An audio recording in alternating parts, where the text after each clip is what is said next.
മനസ്സിന് സുഖം വേണോ, സമാധാനം വേണോ? സത്യവിശ്വാസികൾക്ക് വേണ്ടി അല്ലാഹു പറയുന്നതാണ്. അല്ലദീന ആമനൂ, സത്യവിശ്വാസികൾ, വതത്മഇന്നു ഖുലൂബുഹും, അവരുടെ ഹൃദയങ്ങളൊക്കെ സമാധാനം ഉൾക്കൊള്ളുന്നു, അവരുടെ ഹൃദയങ്ങൾ സമാധാനിക്കുന്നു. ബിദിക്രില്ലാഹ്, അല്ലാഹുവിനെ ഓർക്കൽ കൊണ്ട്, അല്ലാഹുവിന്റെ ദിക്ർ കൊണ്ട് സമാധാനം വരുന്നു.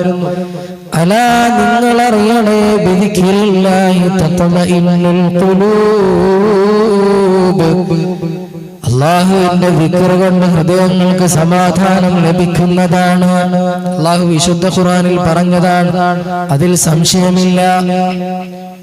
ഇവിടെ പറഞ്ഞ പദപ്രയോഗം നോക്കൂ, ഇവിടെ രണ്ടും ഒരേ വിഷയല്ലേ പറയും. നമ്മൾ ചിന്തിക്കും, അല്ലാഹുവിടെ പറഞ്ഞു അല്ലദീന ആമനു, സത്യവിശ്വാസികളായ ആളുകൾ, വതത്മഇന്നു ഖുലൂബുഹും ബിദിക്രില്ലാഹ്, അവരുടെ ഹൃദയങ്ങൾ അല്ലാഹുവിന്റെ ദിക്ർ കൊണ്ട് സമാധാനപ്പെടും.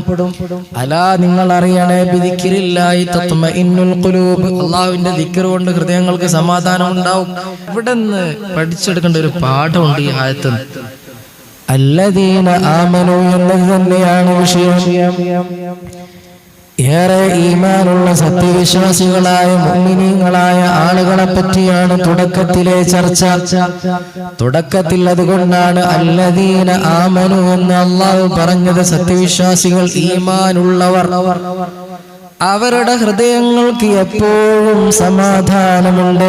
നിങ്ങൾ എപ്പോഴും നോക്കേണ്ടത്, നല്ല ഇബാദത്തിലായി കഴിയുന്ന ചില മനുഷ്യന്മാർ നമ്മൾക്ക് ചുറ്റുമുണ്ട്.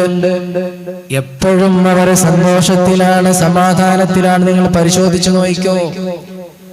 പരാതി പറയാതെ മുഴുസമയം ഇബാദത്തിലും ഖുർആനോത്തിലും സദഖയിലും അല്ലാഹുവിന്റെ നല്ല നല്ല ഓർക്കുന്ന മജ്ലിസുകളിലൊക്കെ പങ്കെടുക്കുന്ന ചില മനുഷ്യന്മാരെ പരിശോധിച്ചു നോക്കുക. അവരുടെ മുഖം എപ്പോഴും സന്തോഷം ഇങ്ങനെ കാണാൻ പറ്റും നമുക്ക്. അയാള് മുഅ്മിനാണ്, അയാൾക്ക് സമാധാനം കിട്ടുന്നത് ദിക്ർ കൊണ്ടാണ്. നിനക്ക് സമാധാനം കിട്ടണ അതോർത്ത് ടെൻഷൻ അടിച്ച് നടക്കണ്ട, നീയും ദിക്ർമ കൂടിക്കോ. അലാ ബിദിക്രില്ലാഹ്, അലാ അറിയണേ, ബിദിക്രില്ലാഹി, അല്ലാഹുവിന്റെ ദിക്ർ കൊണ്ട് തത്മഇന്നുൽ ഖുലൂബ്, എല്ലാ ഹൃദയങ്ങൾക്കും സമാധാനം ലഭിക്കും. ഇതാണ് അവിടുത്തെ വിഷയം. മുഅ്മിനീങ്ങളായ ആളുകൾ എപ്പോഴും സന്തോഷത്തിൽ കഴിയുന്നത് അല്ലാഹുവിന്റെ ദിക്റായിട്ട് അവർ നടക്കുന്നു, അതുകൊണ്ടാണ്. ഇനി ബാക്കിയുള്ള ഹൃദയങ്ങൾക്ക് സമാധാനം വേണമെന്ന് ആഗ്രഹമുണ്ടോ, അല്ലാഹുവിന്റെ ദിക്ർ മുറുകെ പിടിച്ചോ. ഇതാണ് അവിടുത്തെ വചനം.